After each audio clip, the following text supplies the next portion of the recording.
Today's video is about a movie called Pet Sematary. Watch out with spoilers ahead. The film starts with an overhead shot of a house on fire. We move to the house next door, which has a trail of muddy footprints leading up to the door, which has been stained with blood. Dr. Louis Creed is driving his wife Rachel, kids Ellie and Gage, and Ellie's cat Church, from Boston to their new home in Ludlow, Maine. Ellie admires the new home and goes around to explore. While Louis goes to work at the university hospital, Ellie and Rachel spot a group of children with creepy animal masks orchestrating a procession for the deceased dog of one of the kids. Ellie wanders away from the house and comes across the pet cemetery, misspelled cemetery. As she tries to climb a pile of logs, she is stopped by the Creeds' new neighbor, Judd Crandall. Ellie falls and gets stung by a bee. Judd helps pull the stinger out and rub dirt on it before Rachel comes looking for Ellie. After meeting Judd, he warns Rachel that the area can be a bit unsafe for kids. Later that night, Louis has a talk with Ellie about death and the afterlife. He later talks to Rachel about it and affirms his belief that there is nothing after death. At the hospital, a young man named Victor Pascoe is brought in after a hit-and-run. His face is horribly mutilated with his brain exposed, terrifying the nurses. Louis does his best to revive Pascoe, but he dies. Moments later, Pascoe appears to revive before Louis and tell him something about a barrier that must not be broken. A nurse comes in, and Louis thinks he was just hallucinating, but he is still shaken for failing to save the man. The next day, Ellie goes to bring a basket of cookies to Judd. She walks into his house and is found by him. She sees a picture of his late wife Norma and asks about her. Judd later has dinner with the Creeds as Ellie shows off her ballet skills. Later, Louis has a vision that Pascoe is calling out to him. Louis walks through a door and ends up in the woods. Pascoe tells Louis he is trying to help him and then aggressively warns that the ground is sour. Louis is woken up by Gage, leading him to think that he was just having a crazy dream, until he sees under his sheets to find that his feet are covered in dirt. On Halloween, Judd calls Louis to come see something. They find Church dead after being hit by a truck. They hide this from Ellie to spare her the heartbreak. Louis tells Rachel, who tells him that she feels she has been haunted since moving in. Since she was a child, Rachel has been traumatized by the death of her sister Zelda, who suffered from spinal meningitis and would taunt Rachel about her ending up the same way. One night, the girl's parents were out, and Rachel had to feed Zelda using the dumb waiter to raise her foot up to her room, even though Rachel was warned not to do so since it gets stuck. Sure enough, it did just that, and when Zelda tried to get her food, she fell down the shaft, and Rachel saw her sister's mangled body. It has left her feeling guilty ever since, and she doesn't want Ellie to go through a similar feeling. Louis goes with Judd to bury Church in the pet cemetery, but Judd offers to help Louis so that Ellie won't feel sad for her loss. They climb the log pile that Ellie tried to climb and walk further to a burial ground where they place Church.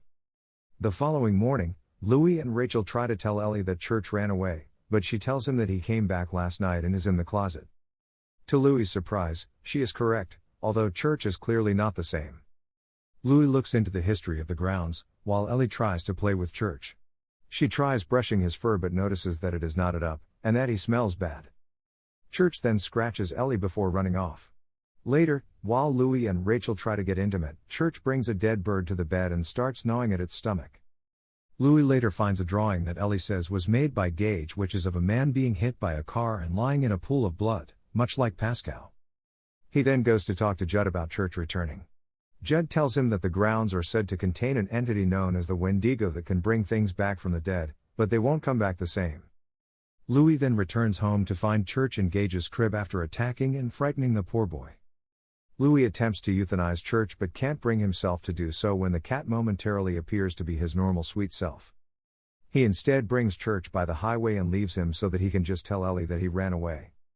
The family throws a party for Ellie's 9th birthday, but she is still missing Church. As the kids start playing, Ellie wanders off when she sees Church in the street. She walks up to him in the middle of the road, and Gage walks over to follow.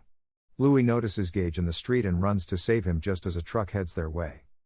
However, the truck driver swerves to avoid them, but the tanker he is carrying falls off and strikes Ellie, killing her. Rachel breaks down while Louis runs to his daughter's body in utter devastation. Ellie is laid to rest, and Rachel is so overcome with grief that she takes Gage with her to stay at her parents' house. Judd later joins Louis outside by a campfire to grieve with him. Judd feels that he is to blame for Ellie's death as he should have never shown Louis the burial grounds, feeling that there is a power to it that affects those who go near it. Judd knows what Louis is thinking of doing, But before he can try and convince him to do otherwise, he drugs Judd's drink and waits until he passes out before heading out. Louis goes to the cemetery and digs up Ellie's body, then goes to bury her beyond the pet cemetery. Mere hours later, Ellie returns alive, mostly, to her house, and Louis embraces her. However, she now speaks with a monotone, her eye is disfigured from the accident, and she is able to remember the moments leading up to her death. Louis sleeps next to her, now slightly more unsettled. At Rachel's parents' house, she is continuously haunted by Zelda, seeing her twisted body crawling toward her, and even having Rachel take her form. Meanwhile, Gage yells out Pascal's name, apparently seeing him in visions as well. Rachel tries to get in touch with Louis, who manages to avoid telling her what he did. She ends up deciding to take an early trip back home after contacting Judd to say she hasn't been able to reach Louis. At the same time, Ellie starts to grow increasingly disturbing, as she dances around the living room but begins to smash things in a rage. Judd goes to the Creed house to talk to Louis, where he lies about not hearing from Rachel, and he starts to look more and more insane. Judd knows what he did and tells him what he has to do now, which Ellie overhears. Judd goes back home to get his gun when he hears something moving in the house. Ellie sneaks up on him and severs his Achilles tendon. Now crippled, Judd tries to go for his gun while Ellie taunts him and says he let Norma die. To drive the knife further, she takes Norma's appearance to torment Judd. Ellie then proceeds to stab him to death. Rachel and Gage return home. Just as Rachel goes to embrace Louis, Ellie walks in and horrifies her mother. Knowing that this is not her daughter, she runs upstairs with Gage. Louis goes over to Judd's house for help but finds him dead. He runs back as Rachel is lowering Gage out the window to Louis as Ellie tries to break in. She does so and stabs Rachel in the abdomen.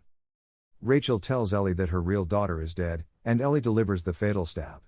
She then drags Rachel's body away. Louis locks Gage in the car and goes to find Ellie. They find each other in the woods, and Louis realizes he has to kill Ellie. He tries to strangle her and then kills her with a shovel, but he hesitates when she acts like her old self again. Before he can do it, Louis is impaled through the chest by a resurrected Rachel. She and Ellie then drag Louis to the pet cemetery. It is now morning. The undead Creeds have burnt down Judd's house. They walk up to the car, with Gage still inside, and Church shows up to leap onto the car. Louis walks up to his son, and Gage, none the wiser, unlocks the car.